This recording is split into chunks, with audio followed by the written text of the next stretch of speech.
Good morning, my name is Staff Sergeant Kyle Libichuk. I'm an evaluator here for the TC3 lane, which is Tactical Combat Casualty Care. I'm going to do a quick walkthrough what the lane looks like and how the flow of it works. All right, candidate, the lane is yours.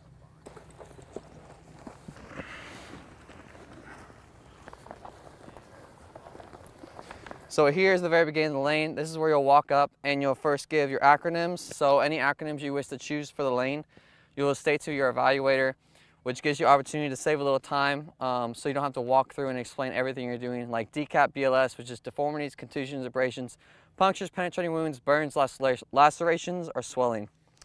After here, you then begin your patrol down the lane.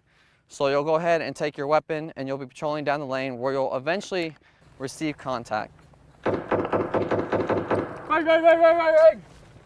Once you receive contact, you'll take cover behind this barrier up here and you shout to your casualty, hey, can you return fire? Can you perform self-aid? Can you move to cover? Can you move to cover? Can you return fire? Bang, bang, bang, bang. Can you apply self-aid? Bang, bang, bang, bang. Yeah, fast superiority. After you've suppressed the scene, that's when you move forward tactically up to your casualty. Once you reach your casualty is where you perform your care, your tactical field care. So you're gonna perform your hasty tourniquet. So all you're gonna do is you're gonna do a quick visual blood sweep on your casualty and perform a hasty tourniquet. Once you do your hasty tourniquet, you will then take your casualty and move it off the X to where you're in a safe location and in cover.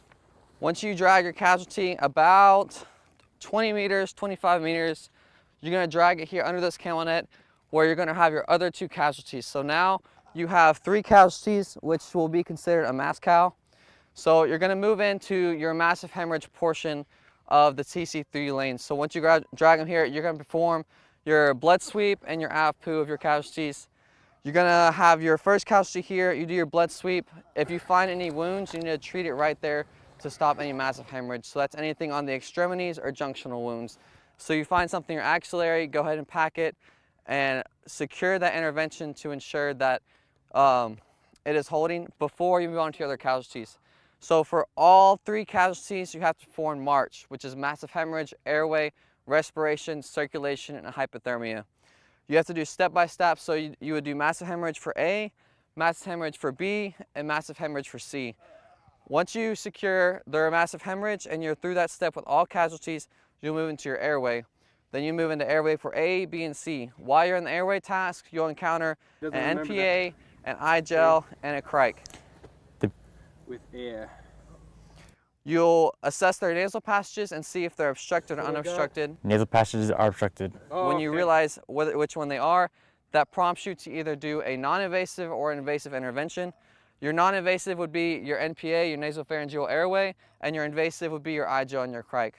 Once you do your iGel and your crike for these casualties and move through airway, that's where you move into respirations, which is where you're going to expose and look for any penetrating chest wounds on your casualties. We'll have them moulages and they will move into chest seals and assess for bilateral rise and fall. There are things you have to know for bilateral. You have to show the signs and symptoms of tension pneumothorax, where you then apply the chest seals, and if you're still seeing signs and symptoms, you move into your NCD task. Once you do respiration on these guys, you move into circulation, where you move into assess for shock. You're going to address for their bilateral radial pulses.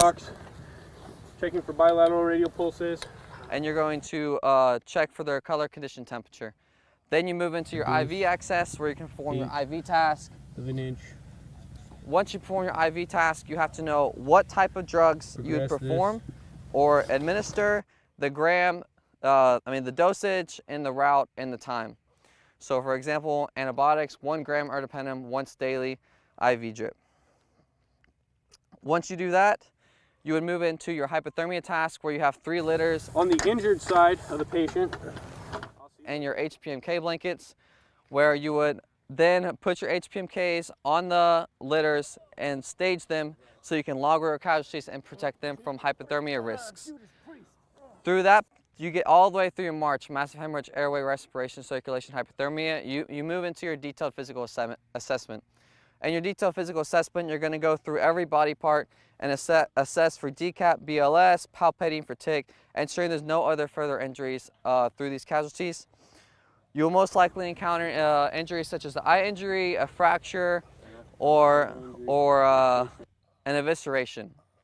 You need to know how to treat those and properly treat them and secure them so you can get these casualties evacuated out of here. The last portion of this lane is filling out a TC3 card and securing it with the proper injuries so you understand how it is filled out and you can pass it up higher to your higher level of care. And that's the basic flow and run through of this lane.